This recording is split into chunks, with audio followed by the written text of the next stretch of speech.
हाँ, तो आज अपन पढ़ेंगे एनाटॉमी और फिजियोलॉजी के अंदर हमारा टॉपिक है सेल।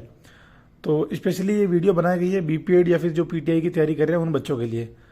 तो जो बीपीएड फर्स्ट सेम में बच्चे हैं वो बहुत कंफ्यूज रहते हैं कि कहाँ से पढ़े कहाँ से नहीं पढ़े। तो उनके लिए है कि अगर वो फर्स्ट सेमेस्टर का एग्जाम दे रहे हैं, चाहे इंटरनल दे रहे हैं या फिर वो सेमेस्टर का एग्जाम दे रहे हैं, तो उसके अंदर उनके एक 15 या फिर 5 नंबर के अंदर ये क्वेश्चन आएगा ही आएगा कि सेल को एक्सप्लेन करो। तो सबसे पहले तो आप एक ऐसा डायग्राम बना देना जो भी मैं आपको समझाऊंगा। तो सबसे पहले अपन सेल के बारे में देखते हैं।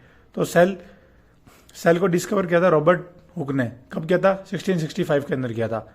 और स्टडी ऑफ सेल को क्या कहते हैं? साइटोलॉजी। मतलब ये आपके एमसीक्यू में भी आ सकता है पीटीआई के एग्जाम में। बाकी आपके बीपीएड के एग्जाम में तो ये एमसीक्यू में नहीं आएगा, लेकिन आपके लिखने में काम ही आएगा। अभी याद कर लेना ताकि वहां लिखोगे आसानी से। बाकी डेफिनेशन में लिख देना, ये बहुत इंपॉर्टेंट लाइन है, जग जाहिर लाइन है, structural and functional unit of line. सारे सेल्स आपस में मिलते हैं तो फिर वो टिश्यू बन जाते हैं। तो टिश्यू की डेफिनेशन यही होगी, group of cells are known as tissue.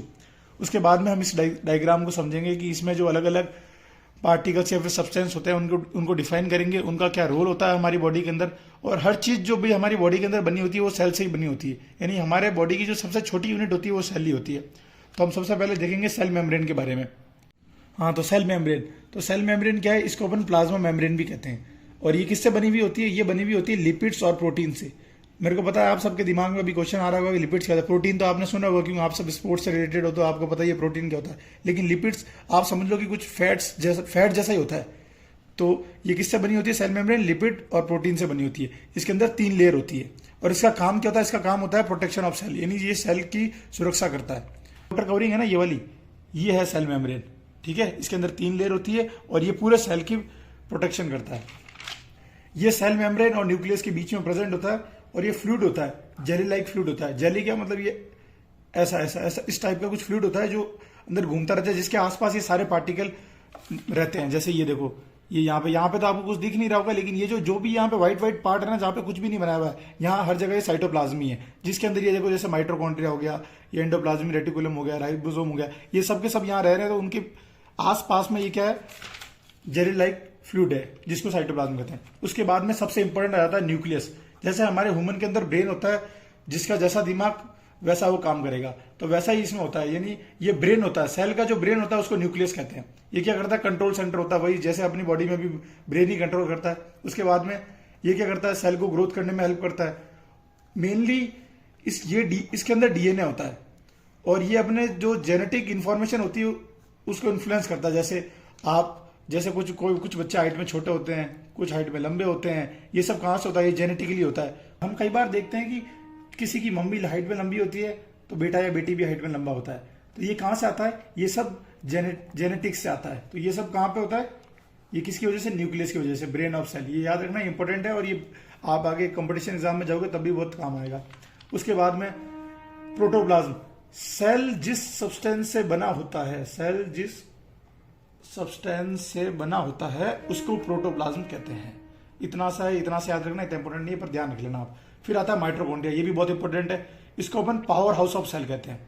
बहुत इंपॉर्टेंट है, ये एमसीक्यू में क्वेश्चन बन जाता है कि which of the following substance is known as power house of cell. तो उसमें माइटोकॉन्ड्रिया याद रखना, ये बहुत इंपॉर्टेंट है। उसके बाद में ये रोड की शेप का होता है। रोड आपको पता ही क्या होती है। और ये सेल के जो रेस्पिरेशन होता है उसके लिए भी रिस्पॉन्सिबल होता है। सेल जो सांस लेता है उसके लिए रिस्पॉन्सिबल होता है। दूसरा, जो जैसे मैं अभी आपको पढ़ा रहा हूं, तो जो मेरे अंदर जो एनर्जी आई है वो एनर्जी कहां से आई है? वो खाने से आई है।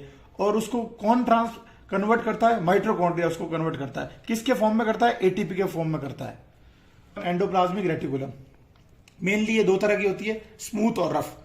तो स्मूथ के अंदर क्या होता है कि जो फैट्स और लिपिड्स होते हैं ना, उनके जो मॉलिक्यूल्स होते हैं उनके मेकिंग में ये हेल्प करता है, वो तो होती है स्मूथ। ठीक है, तो आप याद रखना, जो अपने चबी वाले लड़के होते हैं ना, जो चबी अपन मोटे होते हैं, वो स्मूथ जैसी नहीं होते, स्मूथी लड़के होते हैं। तो उनसे याद रखना कि जो स्मूथ एंडोप्लाज्मिक रेटिकुलम होगा वो मॉलिक्यूल्स किसके बनाएगा? फैट और लिपिड्स के। स्मूथ मोटे, स्मूथी, रफ। अब रफ कौन होगा? जो हार्ड टफ होगा, जो प्रोटीन, जिम जाएगा तो प्रोटीन लेगा, दौड़ेगा तो प्रोटीन लेगा। तो मेनली जो रफ एंडोप्लाज्मिक रेटिकुलम होगा वो होगा राइबोसोम। जो इसके सरफेस पे राइबोसोम अटैच होता है, और जहां भी राइबोसोम आ जाए वहां आप समझ लेना कि प्रोटीन सिंथेसाइज के बारे में बात करेगा। तो मेरे हिसाब से ये आपको क्लियर होगी। इसको शॉर्ट फॉर्म में ईआरबी कहते हैं। आगे आता है अपन गोल्गी एपेटाइटिस, इसको कहते हैं जीए। एक गोल्गी नाम का साइंटिस्ट था, उसके ऊपर ये नाम बना हुआ था। इसका क्या ये लाइसोसोम, ये लाइसोसोम को बनाता है। लाइसोसोम मैं आगे पढ़ा दूंगा, एक बार आप याद रख लेना, लाइसोसोम की मेकिंग भी होती है इसमें। फिर इसको कहते हैं ट्रैफिक पुलिस और middle man of cell. Mainly क्या होता है कि ये जो क्वेश्चन है ना, ट्रैफिक पुलिस और मिडिल मैन ऑफ सेल और ये पावर हाउस ऑफ सेल, ये है ना कंपटीशन एग्जाम में बहुत आते हैं, तो इनको याद रखना और आपके एग्जाम में भी लिख दोगे तो कुछ बिगड़ेगा नहीं आपका। और जो सेल वॉल होती है उसकी पैकेजिंग भी गोल्गी अपैरेटस की वजह से होती है। ये देखो, ये यहाँ पे ये, उसके बाद में आता है लाइसोसोम। ये भी बहुत इंपॉर्टेंट है 100%। ये ना अगर सेल से कोई क्वेश्चन कंपटीशन एग्जाम में बन रहा है तो या तो माइटोकॉन्ड्रिया से बनेगा या लाइसोसोम से बनेगा, बनेगा ही बनेगा। यहां से तो एक क्वेश्चन, दो क्वेश्चन बनेंगे तो एक क्वेश्चन तो इन दोनों में से ही बनेगा। ये क्या होता है, सुसाइडल बैग, यानी अपने सेल का जो सुसाइडल बैग होता है, यानी एक थैली टाइप होती है जो फूट जाती है, तो इसलिए इसको सुसाइडल बैग कहते हैं, लाइसोसोम।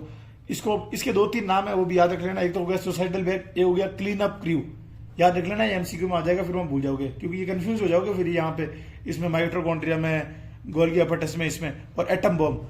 अब इसको याद कैसे करना, देखो ये क्या होता है, डाइजेस्टिव बैग होता है, यानी अपने खाने को पचाता है, लेकिन किसको, इसके आगे जो भी आता है उन सबको पचा लेता है। कार्बोहाइड्रेट है उनको भी पचा लिया, फैट है उसको पचा लिया, प्रोटीन है उसको भी पचा लिया, यानी ये एटम बॉम्ब है। ये खतरनाक आदमी है, बहुत डेंजरस आदमी है ये लाइसोसोम। जो आया सामने उसको खा गया, खत्म कर दिया उसको, तो उन सबको ये डाइजेस्ट कर देता है। तो लाइसोसोम, मेरे हिसाब से आप कंफ्यूज मत होना, लाइसोसोम याद रखना, सुसाइडल बैग, डेंजरस आदमी है। डेंजरस आदमी मतलब जो भी आया उसको आगे खत्म कर दिया, कार्बोहाइड्रेट, फैट, प्रोटीन सबको डाइजेस्ट कर दिया। आगे राइबोसोम, मैंने बताया था, राइबोसोम मतलब प्रोटीन की फैक्ट्री है, प्रोटीन सिंथेसाइज होगा। फिर उसके बाद में क्रोमोसोम्स, मेरे हिसाब से आप सबको पता ही होगा लेकिन फिर भी बता देता हूँ। थ्रेड लाइक स्ट्रक्चर होते हैं, धागे जैसे, कोई कहेगा थ्रेड क्या होता है, धागे जैसे स्ट्रक्चर होते हैं। किससे बने होते हैं, इनमें दो ही चीज होती है, डीएनए और प्रोटीन। क्या होता है, अपने ह्यूमन बॉडी के अंदर 23 पेयर होते हैं, ये आपको पता ही है। अपन लड़का लड़की, सेक्स क्रोमोसोम आपको पता ही होगा, एक्स वाई, वो सब क्रोमोसोम, वही क्रोमोसोम है ये। और ये क्या करते हैं, जेनेटिक इन्फॉर्मेशन को कैरी करते हैं, मतलब वही मैंने अभी आपको बीच में बताया था ना, छोटा है कोई बड़ा है, वो सब यहाँ से ही पता चलता है। उसके बाद में फ्लैगिला, फ्लैगिला कुछ नहीं, एक बालों जैसा स्ट्रक्चर होता है, यानी हेयर लाइक स्ट्रक्चर होता है, जो है ना सेल के मूवमेंट में हेल्प करता है।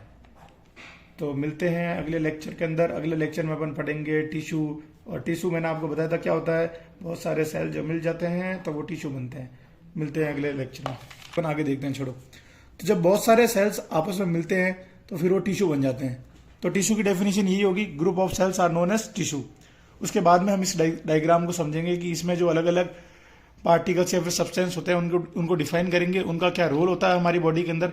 और हर चीज जो भी हमारी बॉडी के अंदर बनी होती है वो सेल से ही बनी होती है, यानी हमारे बॉडी की जो सबसे छोटी यूनिट होती है वो सेल ही होती है। तो हम सबसे पहले देखेंगे सेल मेम्ब्रेन के बारे में। इसको अपन